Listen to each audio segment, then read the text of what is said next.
Hello and welcome to a new video here on my channel here at commaikEnglish. I built a photovoltaic system on the animal house. This PV system operates completely autonomously from the power grid. It is a so-called island system. In this video I would like to show you how I set up this system, how I connected them and how I linked these three modules together. If you want to know how I did all of this, then stay tuned. It's about to start.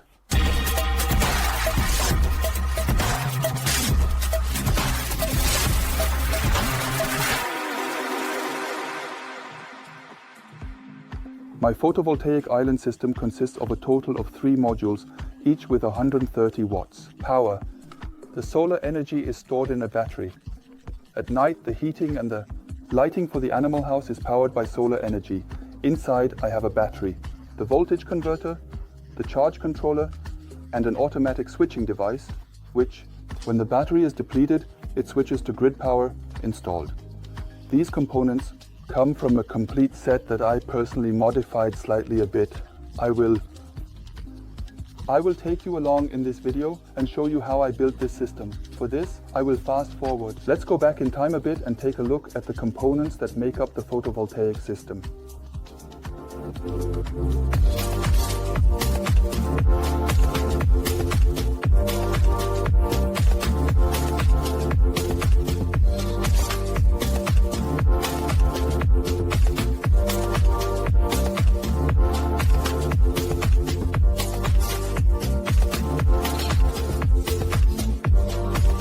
I have unpacked components for the photovoltaic system.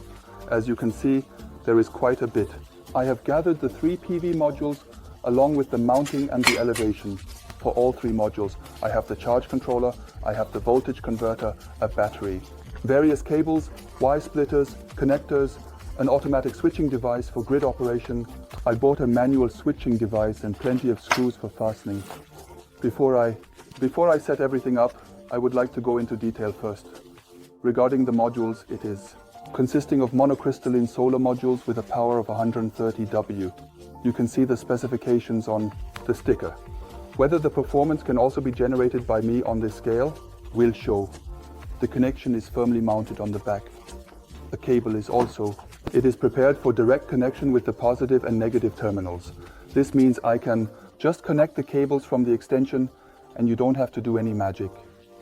Speaking of cables, the set included the additional necessary cable for the connection from the charge controller to the battery. There was also a 6-meter long cable with a positive and a negative connection to connect the PV modules to connect the charge controller. These 6 meters are too little in my case. That's why I bought a longer 15-meter cable. To split the 3 modules, I have 3 inputs that come from. For the 3 modules, I need a connector or a splitter that connects these 3 modules, a cable forwards. This 3-way splitter was included in the set. Since I don't know whether I can fit all 3 modules onto the garden house or if I need to use 1 module for the second house. I also got a Y splitter. Alternatively, a wired option can of course be used. Y branch is used here. This is where the outputs from the photovoltaic modules connect to the plugs. On the other side is the corresponding counterpart to which the cable is connected. From 2, make 1. What else did I buy? Since I don't know if I need transitions because I don't know if I need to split the cables or they can be pulled in as a single piece. I have found suitable ones. Connectors obtained. They are for outdoor use, protected from moisture and dampness. This set also included the necessary and essential tools to secure the cables in these cable connections. The charge controller was also certainly included in the set. I had definitely thought about a few things in advance and made some plans. I ended up buying the complete package, the set. There are certainly better charge controllers than this one here, but that one is also good. It has aluminum cooling fins on the back. That's already a good start. Something decent. I estimate the weight to be just under half a kilogram. The device also offers functions. Here I have the connections for a total of 2 PV modules. I can connect directly. With the Y branch, of course, more modules can also be connected, will be maintained as long as the maximum power consumption is observed. I have here the 2 outputs for the battery, and I even have an electrical outlet for a 12V power supply here, along with some other useful features, options and functionalities. I also bought a switching device. With this switching device, it is possible to ensure power supply even when the battery is empty. This works completely automatically. The electricity is primarily directed to my garden house and the birdhouse. If the battery no longer has enough power to ensure the power supply, this device automatically switches to the mains power. A switching occurs. Instead, the birdhouse is now automatically supplied with power from the regular electricity outlet. As far as I know, the entire thing is not subject to registration. There is no connection from the solar system from the PV island system instead of the power grid. By the way, I will link all the components I use here in the description under the video. You can conveniently purchase and replicate the whole setup. The next component in my photovoltaic island system is the voltage converter. With this device, it is possible to convert the 12 volts of direct current that are stored in the battery. It is converted to 220 volts alternating current. This device can handle 1500 watts. Continuous power output. The maximum power is specified as even higher at 3000 watts. But it should not be a permanent state. Here you see some key figures. 220 V and 50 Hz for the European power grid. That is clear. Here are some possibilities where the device can be used, for example, in my garden house, but also when camping, in the caravan, or at the construction site where there is no external power source, for instance. And it can naturally be used everywhere in the off-grid area outside of the normal power supply.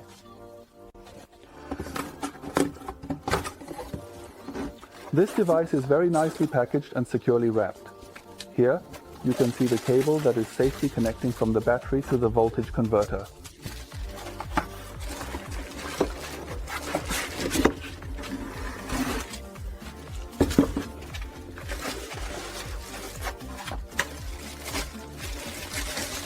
The device weighs approximately 2 to 3 kilograms. Here are the connections for two. Schuko plug. I have a connection for a USB adapter. This allows me to also draw power for the Obtain a mobile phone. There is a separate power switch and there are control LEDs. There are two fans installed on the back. According to the description, they operate automatically. Controlled according to the heat that develops. Here are the two inputs to securely connect the two cables from the battery. Here is also the ground balance. The device has been properly set up. Cooling fins, as some heat is generated here. I am curious whether the device delivers on its promises. Power brings.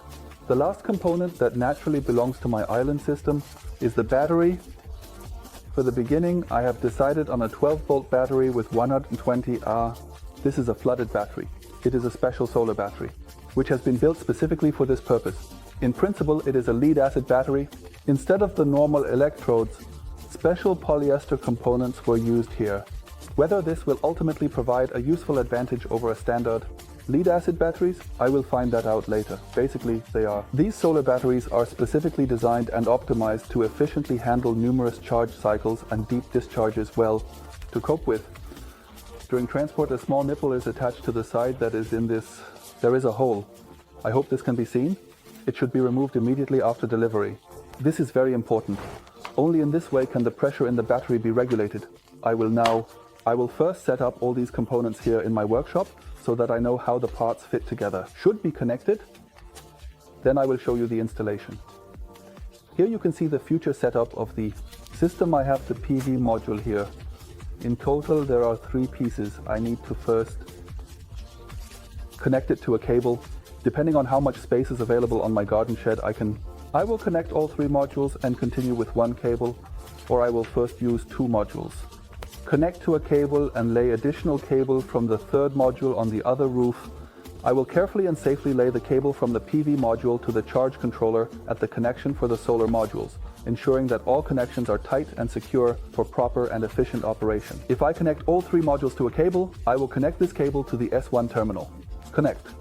In case I wire the 3rd module separately, I will then connect it to S2.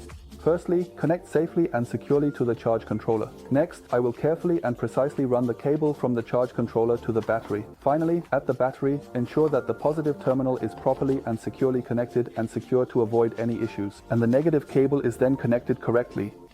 The charge controller ensures that the voltage, the energy that comes from the solar modules when it is sunny, the battery is charged.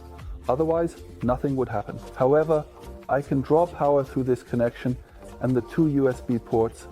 I will draw the direct current from the battery at the two terminals and onto the surface of the device. Additional details about: feed into the voltage converter from the back. In the voltage converter, the 12V direct current of the battery coming from the two poles is converted into 220V alternating current. On the front side of the inverter there are the two sockets.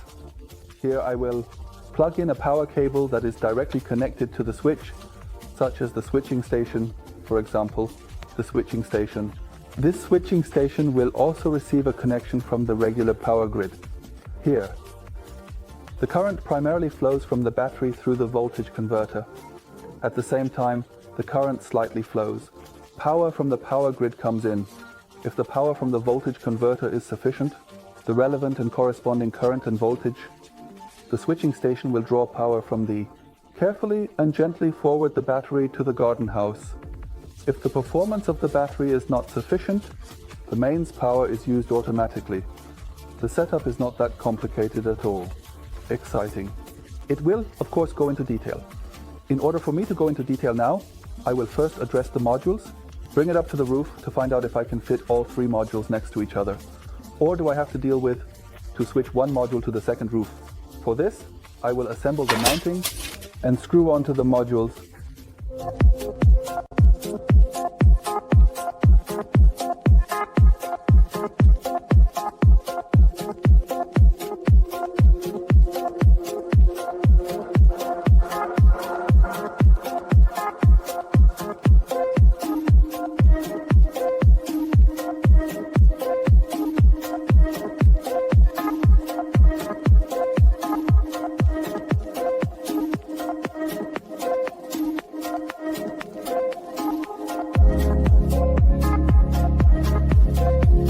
I have attached the substructure and the mounting system to the first photovoltaic module. As you could see, it works very simply. All screws and the accessories are included with this product. The great thing about this mounting system is that I can easily change the angle of the module later on. I have here at the top there is a quick release screw, and I have a quick release screw down here. This crossbar can be easily pulled further forward, thus adjusting the angle of the entire structure. Open the construction. I can set the module up steeper in this way, just right. In winter, I can adjust it more towards the sun. By the way, I have shown you this mounting system. Linked under the video. If you like, you can simply click the link there and access it. Order the mounting system. Just in time for the weekend, the weather has turned again and it is raining. Nevertheless, I will install the modules on the roof today. I will place two photovoltaic modules on the roof, mount the birdhouse, and the third module will be built here on the garden gazebo. The south is there. This means that the photovoltaic modules always have full sun. In our house there will be shade here starting at 4 or 5 p.m. in winter. In the birdhouse it looks like this now. I have set up the area for the birds in the corner. The floor belongs to the rodents. The two UV bird lamps that you see here have a consumption of 75 W each. They operate in the evening and in the morning via a timer. The corresponding technology, I have installed a socket directly in the wall at the back. The fan heater has a power rating of 800 W and 1600 W. It is controlled by a thermostat. In winter, it runs for about 2 to 3 hours. At night, the power distribution in the garden gazebo is done through this distribution box. Here I connected the light switches and the sockets. The supply line is located in this conduit that comes directly from the ground. Through the conduit, I will also run the new cable. Lay the photovoltaic modules in the other garden gazebo. There, the solar technology is to be set up. I will make a breakthrough through the wall somewhere in this area to run the cables to install the roof into the house. To ensure that the modules are stable, the roof consists only of using OSB board, I will screw the modules directly into these wooden beams. I will measure the distance from the wall to the center of the wooden beam, and at the top, mark on the roof to mount the photovoltaic modules in the correct position.